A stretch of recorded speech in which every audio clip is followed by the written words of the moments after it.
Buenos días para todos, bienvenidos a Psicocafé. Esta es una nueva sección de SEA que estamos implementando con el fin de entrevistar a diferentes psicólogos sobre el campo de la psicología. El día de hoy tenemos al psicólogo Roberto Sicar, quien nos va a acompañar en esta charla para hablar sobre temas específicamente de psicología forense.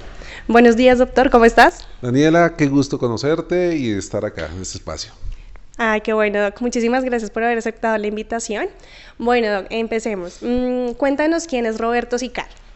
Bueno, Roberto Sicar es un psicólogo forense. He dedicado mi vida a trabajar en la aplicación de la psicología en contextos legales, en contextos judiciales, generalmente en temas de corte penal, de corte civil familia, y en el cual, pues, digamos, me he desempeñado por casi 26 años en estas líneas. He sido pionero en temas de psicología forense en América Latina, también por supuesto en nuestro país, en varios programas de psicología, y he tenido la fortuna de tener cerca de 25.000 estudiantes a lo largo de toda mi vida profesional. Doc, mejor dicho, es una larga carrera en la que te has dedicado netamente a la psicología jurídica y forense. Cierto. Pues aunque también he trabajado en temas de psicología clínica, pero digamos que la esencia de mi trabajo ha sido la psicología en contextos legales. Ok, Doc. Bueno, y aparte de la psicología forense, ¿qué otros hobbies tienes? ¿Qué te gusta hacer en tu tiempo libre? Bueno, la psicología forense y el rock yo los asumo, así que parte de mis actividades de hobbies y más bien mi alter ego tiene que ver con la música. Yo también soy músico y tengo algunas organizaciones musicales en las cuales nos desempeñamos y fuera de las audiencias tenemos escenarios también en el rock, así que los espero en el futuro concierto forense. Oh, súper bien. Pues igual, ¿cómo podríamos nosotros implementar ese tema de psicología forense y música aquí contigo? Bueno, lo que pasa es que la música, lo que se siente cuando uno sale a un escenario, es lo mismo que uno siente como psicólogo al ir a una audiencia judicial. Es como la misma emoción. Entonces, en la medida en que uno pueda manejar un poco lo que ocurre en un escenario musical, de esa misma forma le sirve a uno para tener cierto aplomo en una audiencia judicial, porque son audiencias que son complejas, ¿no? Digamos que es normal una controversia en las audiencias judiciales, y es lo mismo, es el mismo juicio que puede tener una persona sobre la ejecución de un instrumento, que va a haber una crítica, va a haber una mirada, va a haber señalamientos. Eso ocurre también en las audiencias judiciales, así que la música ha sido un entrenamiento para mí para poder soportar el ambiente judicial. Oh, claro que sí. Y también el manejo del público, ¿no? Porque finalmente, como estamos en una audiencia o estamos frente al público en un concierto, pues eso también va a influir dentro de cómo nos manejamos allí o qué respuestas damos finalmente en el momento en el que estamos inmersos. Sí, ciertamente. De hecho, le recomiendo a todos los psicólogos, sobre todo aquellos que tienen un nivel de exposición frente a un sistema judicial, que tengan una actividad artística que les ayude a bajar las tensiones y que además le dé la fortaleza para enfrentar un mundo que es apasionante, pero también puede ser muy hostil. Ok, Doc. Bueno, cuéntanos un poquito más ya específicamente como esa experiencia dentro del ámbito jurídico, como qué cosas has tenido que enfrentarte en los últimos años y también como recordar un poquito tus inicios, cuáles fueron como esos retos que tuviste al iniciar como tal en el campo. Mire, yo empecé a ejercer psicología antes de recibir el título de psicólogo. Eran épocas en donde no había muchos psicólogos y yo recuerdo que era frecuente que me solicitaran certificados para temas de idoneidad parental, para bienestar familiar, hacia 1994, 1995. Y pues yo los hacía, pero era una visión clínica y yo realmente no comprendía, cometí muchos errores infortunadamente. Pues eran épocas en donde ni siquiera se conocía qué era la psicología forense. La gente no lo entendía, no sé, ni yo estaba haciendo psicología forense sin saber que eso era psicología forense. ¿Eso qué llevó? A buscar la necesidad de formarme en esto y descubrí que lo que yo estaba haciendo era psicología forense, y en el año 96 comencé a estudiar más este tema, y al mismo tiempo que me estaban solicitando informes de policía, informes para el ejército, informes para la extinta DAS, informes para bienestar familiar, era una cantidad de informes y mi base era clínica, y yo dije, acá hace falta algo, es necesario profundizar y formarme en eso, y por eso decidí profesionalizarme un poco más en Europa. Me formé en la Universidad Complutense de Madrid, una gran escuela, también pionera a su vez en España y en Iberoamérica, y me formé con los mejores y descubrí que hay una manera en que la psicología ayuda a que un país sea más justo, y es a través de la psicología jurídica y la psicología forense. Así que después de haber pasado todas estas peripecias, pues fundamos varios programas de psicología en el país con unos grandes compañeros, como Ángela Tapias, Gerardo Hernández, Fernando Díaz Colorado, que son máximas autoridades en estos temas en el país, y logramos impulsar, digamos, en este momento los principales programas de psicología jurídica y forense de Iberoamérica. Es decir, nosotros somos referente para otros países del deber hacer en estas prácticas, así que para mí ha sido muy grato ver que todos los retos del sistema judicial colombiano, la psicología está ayudando a resolver ese gran problema de justicia en Colombia, y pues ya la psicología salió del consultorio y empieza a ser una herramienta para garantizar la paz de un país a través del ejercicio judicial. Ok, Doc, o sea, desde que inició, ustedes fueron los pioneros en implementar la psicología, como tú me decías. Era un campo donde antes no estaba muy experimentado, no había tanta investigación. Cuéntanos de esas primeras etapas que tuviste, ¿cuáles fueron como los retos más grandes que tuviste específicamente? ¿O cuáles fueron esas dificultades que uno decía, bueno, ¿cómo vamos a sondear esto pues para sacar el proceso adelante y pues para que claramente la psicología también tenga una marca, un nombre, porque pues también ha sido como toda la construcción a lo largo de los años, como que la psicología salga de ese tema tabú y se vuelva realmente la ciencia que somos? Mira, muy interesante lo que planteas. Lo que tú estás diciendo en términos generales se llama psicología de la certificación. El gran reto de la psicología ha sido certificar cosas. ¿Y cómo certificamos que alguien tiene o no tiene? Que alguien es apto o no es apto. Que alguien es un riesgo o no es un riesgo. Todo eso requiere medición. Entonces los psicólogos nos estábamos acostumbrando a certificar sin medir, sino a cálculo de ojo. Sino porque a mí me parece, o porque yo tengo un ojo clínico, o porque yo soy maravilloso, y porque como soy maravilloso, entonces soy efectivo y acierto siempre. Grave error. Porque en el sistema judicial no basta tu talento natural. De hecho, el peor de los talentos que se puede tener en el ámbito de la ciencia es creer que el talento natural es suficiente para emitir conceptos. Sí. Ahí surge entonces la importancia de la psicometría para poder realmente medir. Es decir, pasamos en cierta forma de la psicología de las creencias, es decir, yo creo en ti, yo creo que tú puedes, yo creo esa psicología quizás un poco positiva, ¿no? De, ay, vamos a ser chéveres, tomémonos de la mano, vamos, no. El sistema judicial nos da una cachetada y nos dice, no, si usted está certificando, deme argumentos técnicos para decir si alguien puede o no puede, si alguien es un riesgo o no es un riesgo, si alguien está afectado o no está afectado, si alguien está enfermo o no está, si tiene trastorno o no lo tiene, y eso afortunadamente nos los vino a dar la psicometría. Así que el principal ejercicio de un psicólogo forense es lograr certificar condiciones mentales de una persona, y para ello tiene que utilizar la psicometría, porque si no está cayendo en aplicación de creencias, sino una aplicación de una metodología científica. Claro, ahí estaría más que todo el juicio del psicólogo y su parte subjetiva, sí. Y no estamos evaluando toda la parte objetiva, eso, que es lo que necesitamos, que nos da como tal la característica de una ciencia, ¿sí? Que tenemos material psicométrico, psicotécnico, que nos apoya en esos procesos, y no solamente que es el juicio de cada persona, nada más. Y me gusta eso que dices en el sentido de la subjetividad. La psicometría nos está ayudando justamente a no ser subjetivos, sino a ser lo más objetivos, y adicionalmente el sistema judicial tiene unos principios científicos para aceptar las pruebas, ¿no? Es decir, que cualquier científico, sea un médico, sea un antropólogo forense, sea un psicólogo forense, debe cumplir unos principios científicos dentro de la ley, y eso implica que los instrumentos que utilice sean confiables y que ofrezcan un margen de error pequeño, ¿sí? Que sus teorías, sus hipótesis hubieran sido publicadas y criticadas por el ámbito científico, que hubiera sido publicado por un gremio y que hubiera tenido crítica también. Es decir, no es simplemente un tema de fe, sino que también se pueda criticar la postura, la hipótesis o el fundamento científico y finalmente que sea reconocido por la comunidad científica.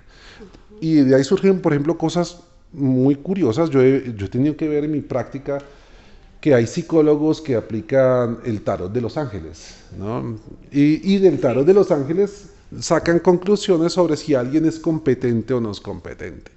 Eso, como te podrás imaginar, es una barbaridad, pero las personas que no son psicólogos pueden creer que eso hace parte de la psicología, y eso es un grave error y es una mala praxis.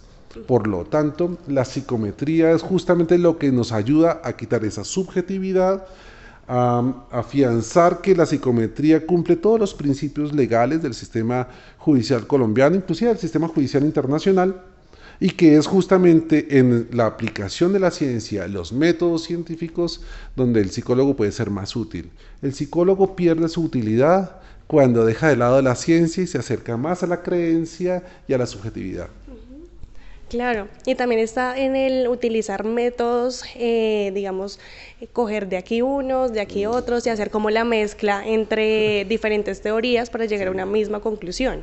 Sí, eso se llama el sincretismo, ¿no? Es un sincretismo peligroso donde infortunadamente se suman varias variables para que un psicólogo pueda llegar a hacer eso. Ejemplo, un psicólogo lejos de la ciudad, está en un pueblo bien pequeño, no tiene los recursos suficientes para implementar un esquema de evaluación adecuado. Recuerda que hay algunas técnicas, por ejemplo, de dibujos, pero no está formado para ello, pero coge por ahí un manual y trata de sacar conclusiones de un dibujo con lo que lee un manual, con algo que ni siquiera recibió en la universidad. Entonces realmente no está formado para ello. ¿Y qué puede ocurrir entonces con el concepto que puede hacer este psicólogo? Pues va a comprometer los derechos de sus usuarios. Y eso es delicado porque un psicólogo debe aplicar los principios de ciencia para poder cumplirle a ese usuario. Si no, ya está entrando en aspectos antiéticos que están en contra de los principios objetivos y científicos de la ciencia de la psicología, y adicionalmente se puede el mismo psicólogo comprometer en un proceso de investigación. Puede el psicólogo estar siendo investigado disciplinariamente, penalmente y civilmente. Y eso el psicólogo, pues cuando empezó a hacer ese sincretismo, pues no lo había advertido.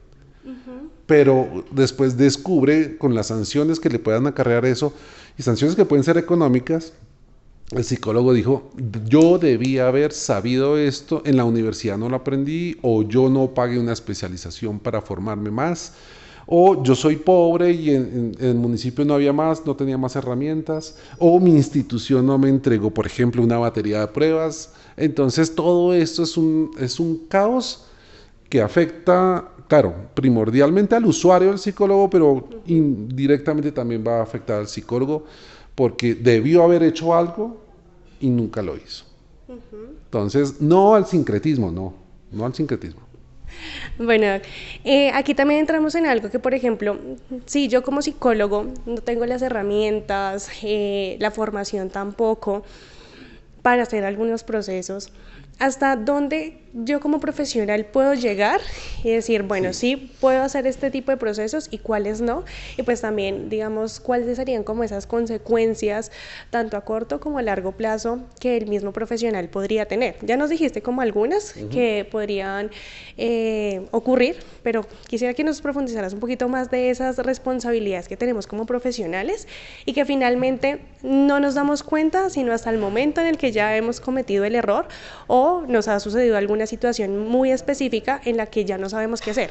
Bien, te podría decir que hay dos pautas. Uno que es la acreditación, que tiene que ver con todos los títulos, toda la formación que tú tienes, tu pregrado, posgrado, cursos, diplomados, actualizaciones, en fin, eso es lo que se acredita, ¿no? Dentro de la acreditación, entonces, todo debe ser legal, ¿no? Yo no puedo decir, tengo una acreditación porque vi un canal de YouTube. No. Sí. Eso pues puede ser interesante para el sujeto, pero no, tiene que ser acreditaciones oficiales y técnicas aprobadas. Y en el otro lado está la idoneidad. Y la idoneidad es, digamos, ya la habilidad, la experiencia y la trayectoria en años que tiene una persona sobre, por ejemplo, sobre un instrumento, sobre una batería, sobre una especialización de la psicología. Hoy en día es necesario que los psicólogos sepan cuáles son sus límites y competencias.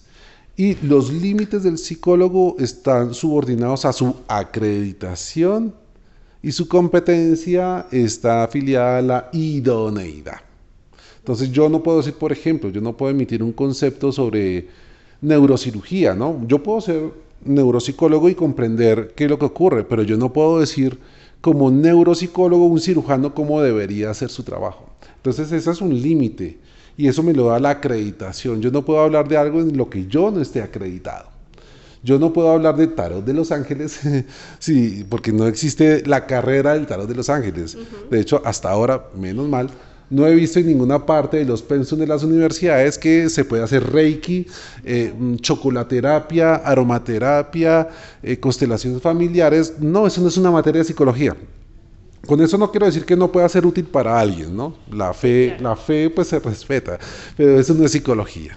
Entonces, cuando tú tienes acreditación y tienes idoneidad, puedes afortunadamente hacer tu trabajo con la seguridad de que estás cumpliendo los principios técnicos y los principios éticos.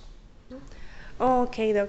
Y por ejemplo, con relación a todas estas personas que no siendo psicólogos hacen procesos de orientación, procesos terapéuticos, por ejemplo, los que escuchamos mucho que son los coach motivacionales, que forman líderes, ¿cuál es la diferencia específicamente entre ellos y los psicólogos específicamente?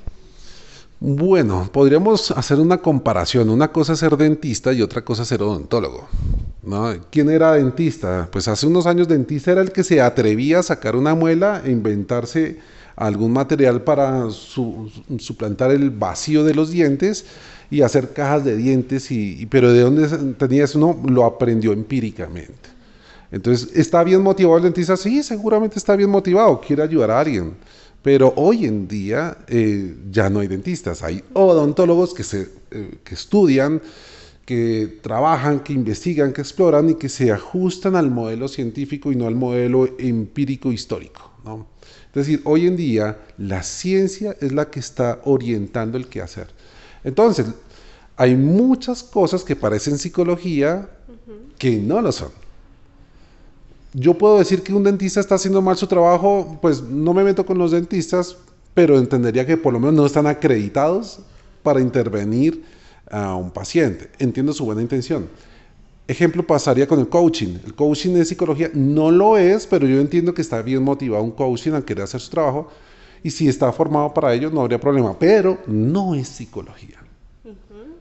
La aromaterapia puede traer efectos positivos para un paciente. Probablemente sí, probablemente no. Eso no soy científico de las agüitas de flores, pero ciertamente no es psicología. Entonces, el psicólogo debe saber cuáles son sus límites y saber que su ciencia es una ciencia de la salud. Que la psicología está regulada primordialmente por los principios de la Organización Mundial de la Salud. Y hasta donde sé la Organización Mundial de la Salud no ha habilitado la chocolaterapia como terapia psicológica.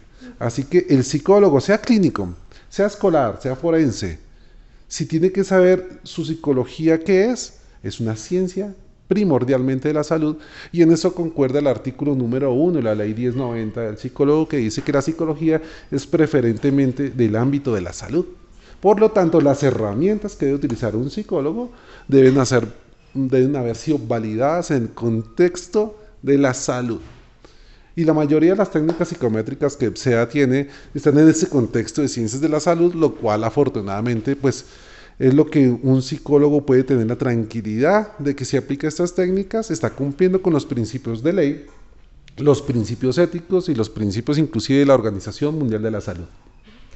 Bueno, ahora que hablas sobre los materiales o las herramientas que utilizamos los psicólogos dentro de los diferentes procesos, Cuéntanos cómo es el tema de la importancia de utilizar las pruebas de evaluación psicológica.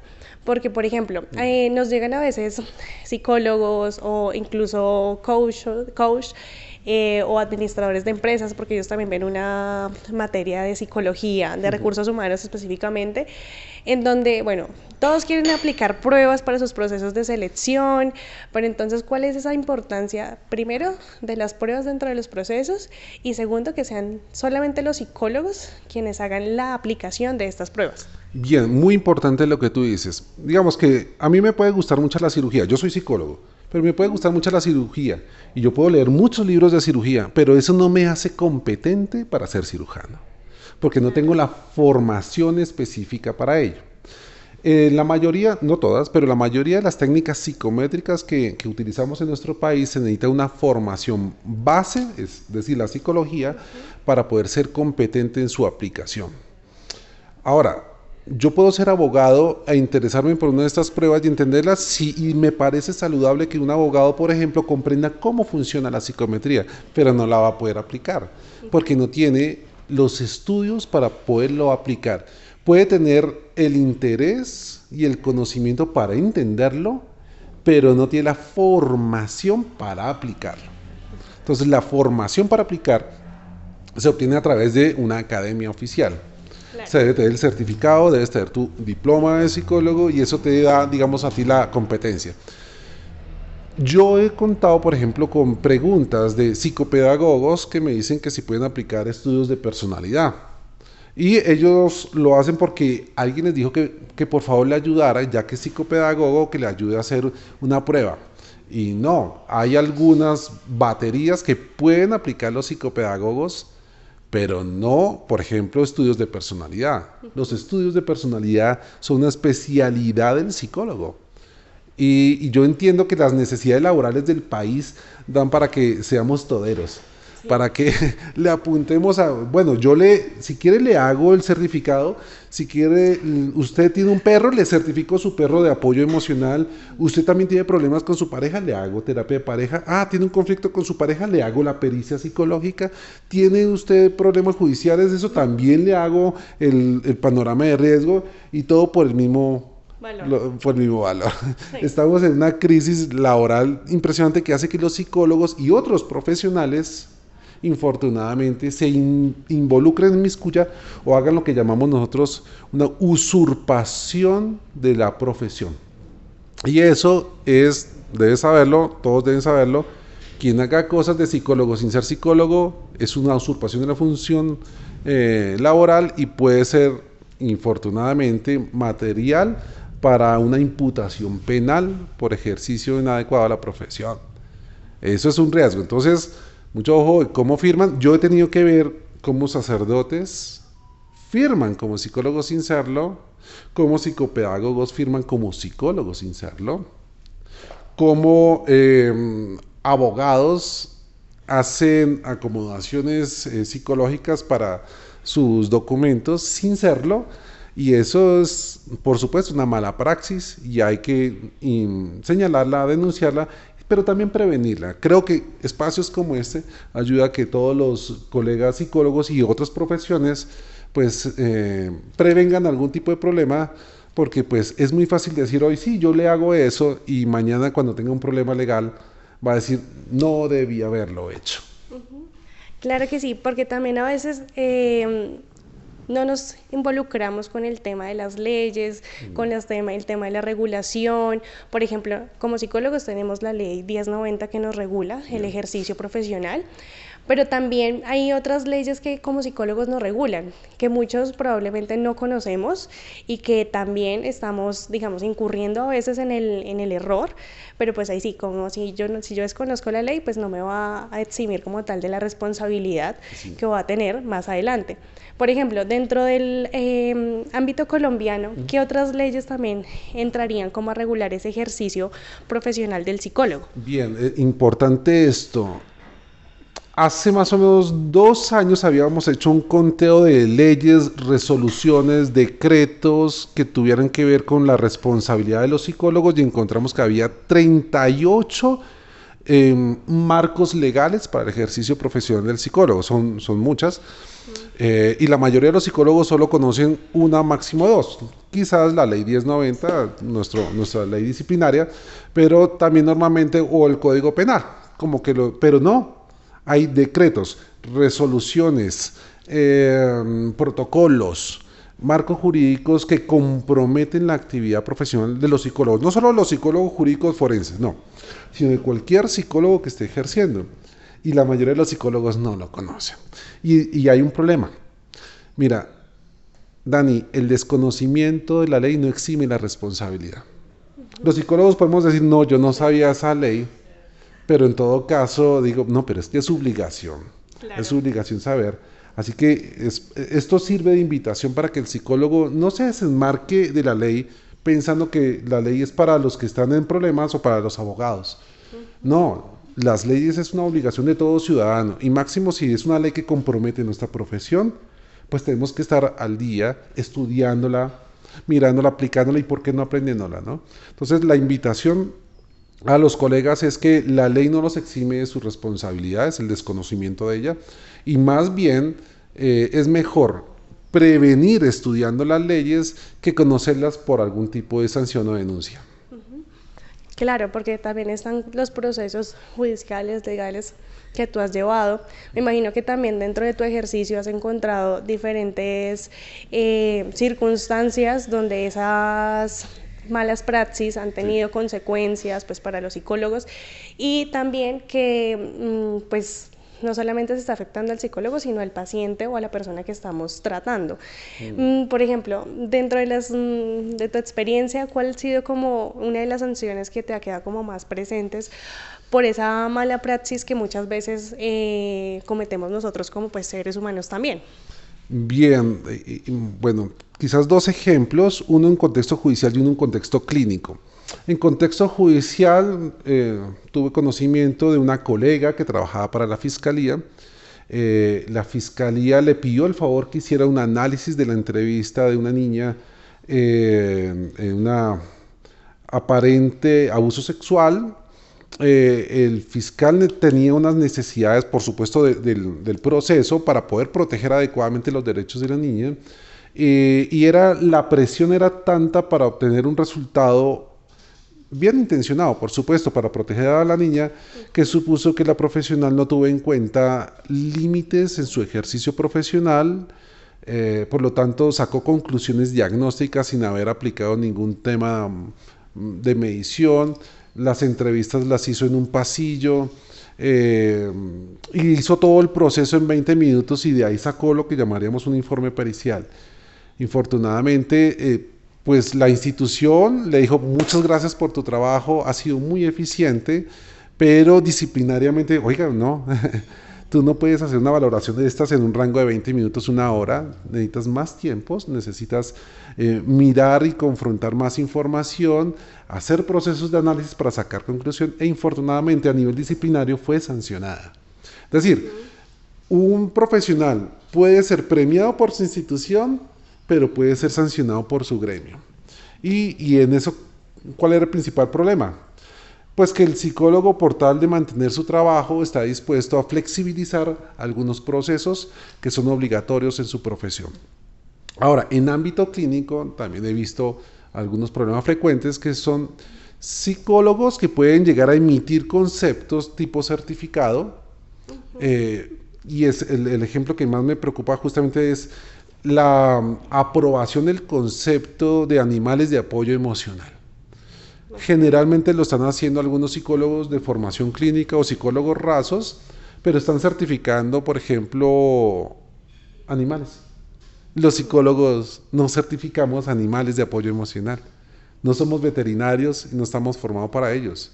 De hecho, solo en Colombia hay un programa que ofrece la capacitación para los animales terapéuticos, ¿no? Sí. Para formarse en cómo hacer terapia a través del animal. Pero la mayoría que están certificando esto no tienen la formación en conocimiento, inclusive ni siquiera aplican técnicas psicométricas para saber si una persona efectivamente tiene un problema de salud mental que requiere un certificado para llevar un animal de apoyo emocional. No hay claridad de si ¿Es un animal de apoyo emocional, es una mascota o es un perro de asistencia o es un perro para terapia? Y son diferentes. Y los Ok. psicólogos están certificando por 50.000 pesos que una persona pueda llevar su mascota por un tema de apoyo emocional. Y pues es chistoso ver a una persona de 1,80, 1,90 años con un Yorkshire diciendo que el perrito es su apoyo emocional. Claro. Y certificar eso es poner en riesgo más bien al animal, porque el animal no tiene por qué ser el que soporta emocionalmente al adulto. El adulto es el inteligente que más bien debería ser el soporte emocional para un perro. Y ahí se está haciendo una mala praxis y no se está aplicando ni siquiera procesos de evaluación para certificar si una persona tiene una condición mental que requiera de un perro de asistencia o un perro de terapia para poder llevarlo en un avión. Eso es mala praxis. Ok, Doc. Bueno, eso es un tema que en los últimos tiempos ha sido como de mayor auge porque pues los psicólogos llegan como las personas solicitando ese certificado de apoyo emocional para poder llevar a sus mascotas o su animal como tal. Pero por ejemplo también hay otras malas prácticas que tú has visto dentro del ámbito jurídico en el que tú dices, bueno, hay que hacer como un llamado a nuestros psicólogos, incluso también a la sociedad, ¿no? Porque a veces la sociedad nos pide como muchas cosas en donde, pues, por la necesidad o por responder, pues lo realizamos, ¿sí? No solamente es como la responsabilidad netamente pues de los profesionales, sino también como ese llamado al público en general de hasta dónde también pueden llegar ellos solicitando procesos, ya sea de psicología jurídica, clínica, en general. Bien, ahí hay temas bien importantes y muy delicados. Quizás uno de los que casi no se habla, pero es esencial y pone en riesgo a la profesión, es, por ejemplo, el certificar que una madre tiene un riesgo en salud mental para poder hacer un aborto legal. Delicadísimo, delicadísimo. Eso es un tema que todavía no se ha regulado adecuadamente en el país. Hay un debate sobre si el aborto es un derecho o es un procedimiento o está en contra de una vida humana. Ese es un debate muy difícil y los psicólogos, mientras están en ese debate, pueden llegar a certificar que una persona requiere un aborto porque tenga una crisis emocional. Pero ¿eso qué significaría? Que cualquier persona que tuviera una crisis emocional ya tendría argumento para poder hacer un aborto. Ese es un tema que debo aclarar que todavía no se ha trabajado en profundidad y que sin duda los psicólogos todavía no tenemos claro hasta dónde están nuestras competencias y límites frente a ese tipo de situaciones. Otra muy frecuente es la violencia intrafamiliar.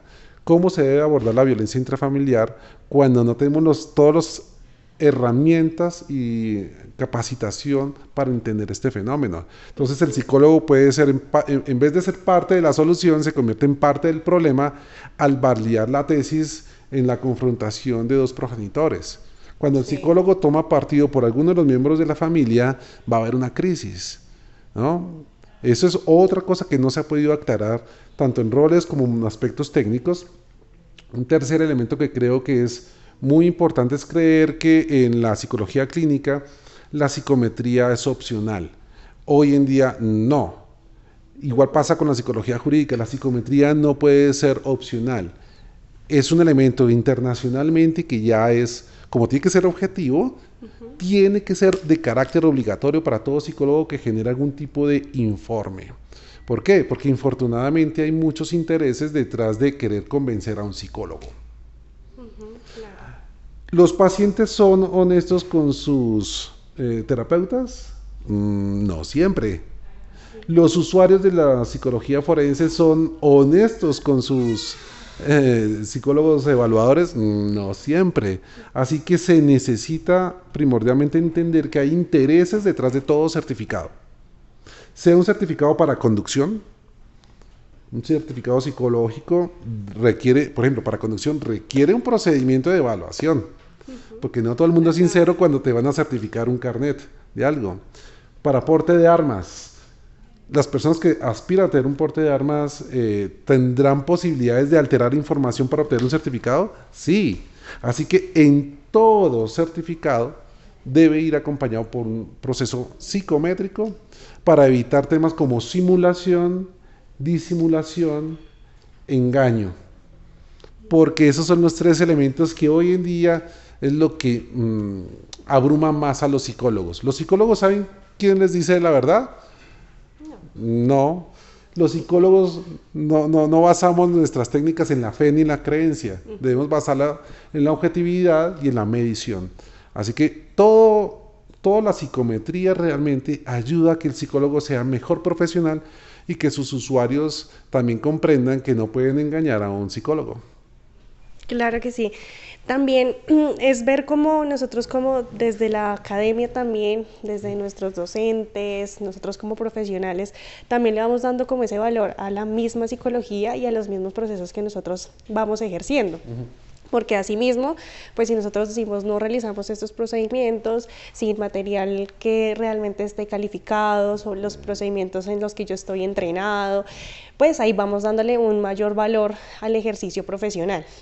Bueno, y así como para darles unos pequeños tips o como algunas pautas a nuestros nuevos psicólogos que también salen y de pronto están un poco desorientados, perdidos en el tema, porque pues también la psicología es bastante amplia, ¿no? Tenemos diferentes campos en los que podemos estar ejerciendo.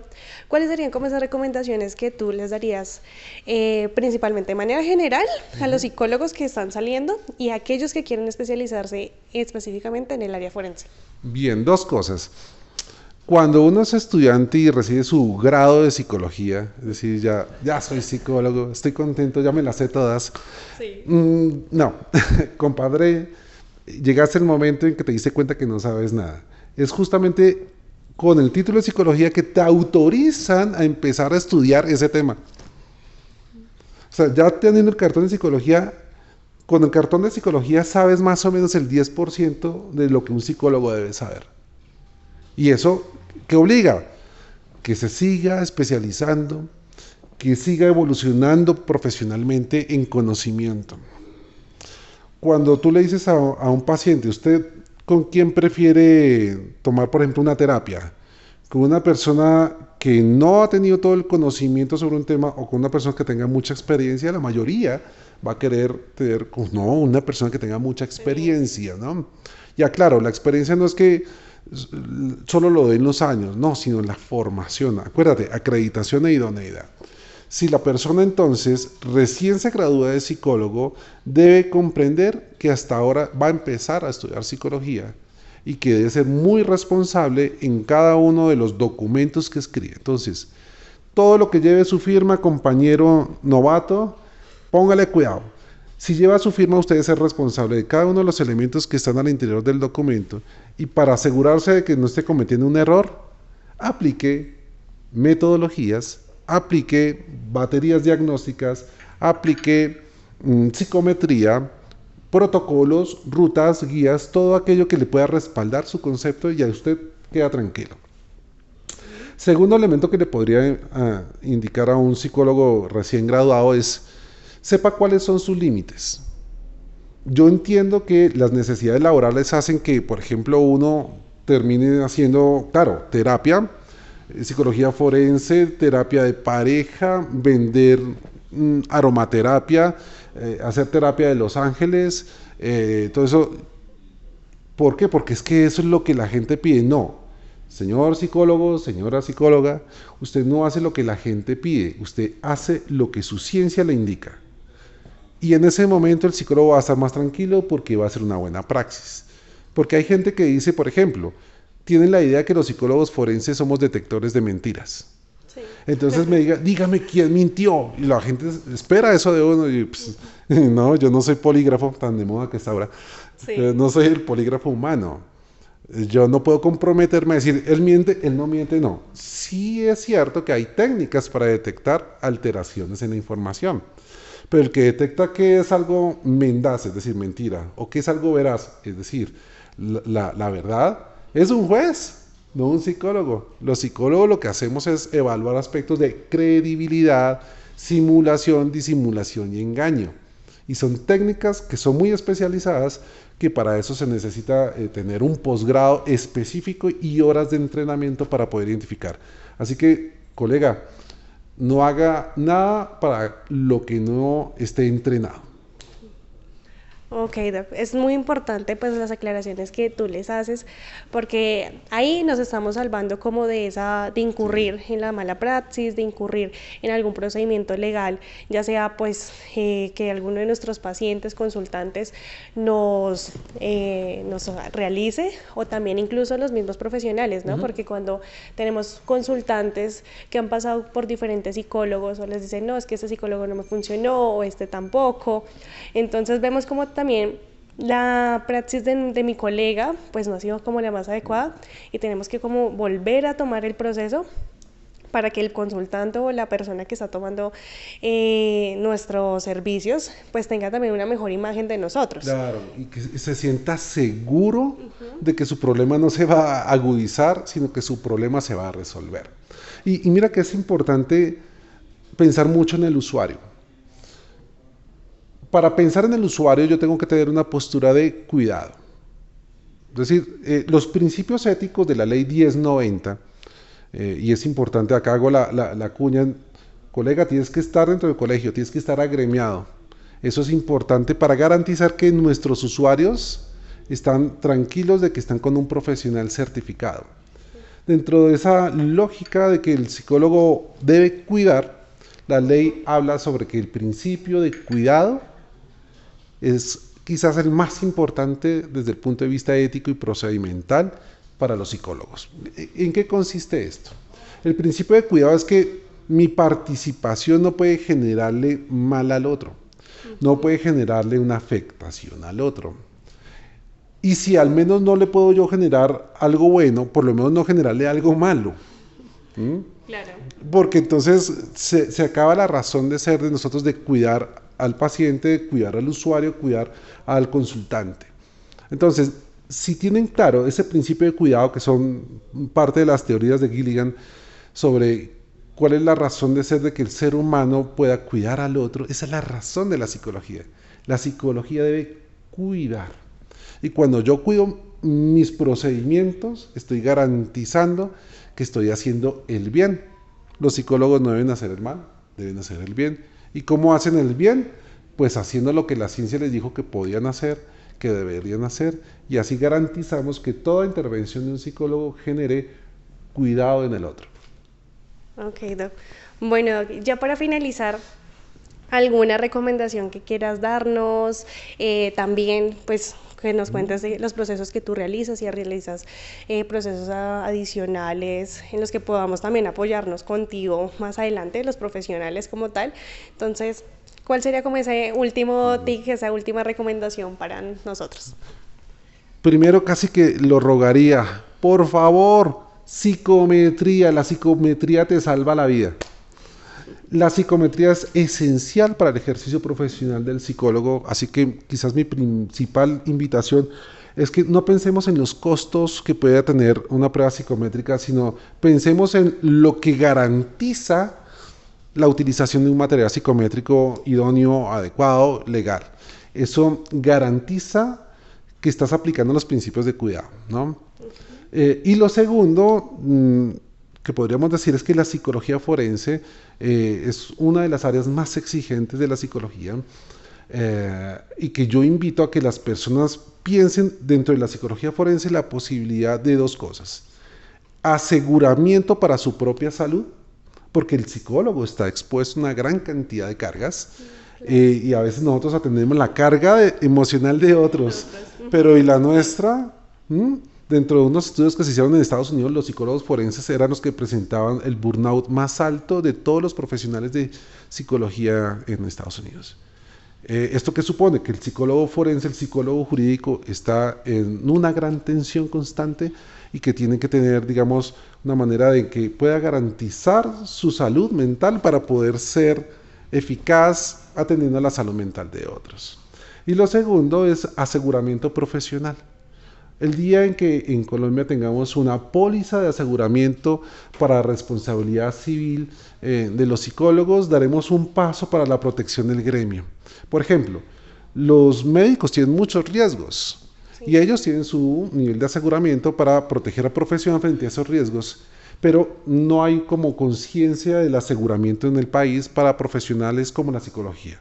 Ese es el siguiente reto que tenemos a nivel de psicología en Colombia, bueno, y en América Latina, es generar un sistema de aseguramiento para el profesional psicólogo, independiente de cualquier área, que lo va a necesitar, porque infortunadamente la psicología cada vez es una ciencia a la cual está subordinada a muchos riesgos sociales que pueden comprometer tanto su salud, salud mental, salud física y también como su comportamiento civil. Así que es importante desarrollar esa línea. Ok, Doc, pues muchísimas gracias por todas las recomendaciones que nos diste, por la información de valor que nos traes el día de hoy. También pues invitarlos a las próximas charlas que también vamos a tener con el Doc Roberto en temas éticos y actualización de pruebas psicológicas. Muchísimas gracias pues haber aceptado nuestra invitación. Gracias, Daniela. Pues bienvenido también cuando necesites asesoría en pruebas de evaluación psicológica. Lo importante es que en este momento podamos ir aumentando como esa credibilidad que tiene la psicología dentro del país y también formar unos buenos profesionales dentro del ámbito. Y creo que estos espacios, como le decías al inicio, pues van a ser muy importantes para darnos cuenta como con el ejercicio profesional día a día, ¿no?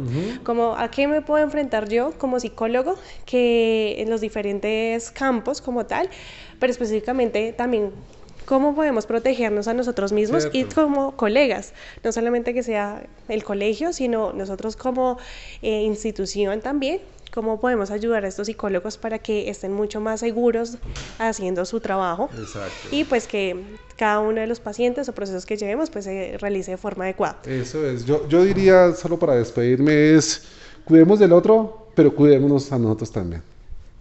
Doc, muchísimas gracias. Con gusto. Entonces, gracias a todos.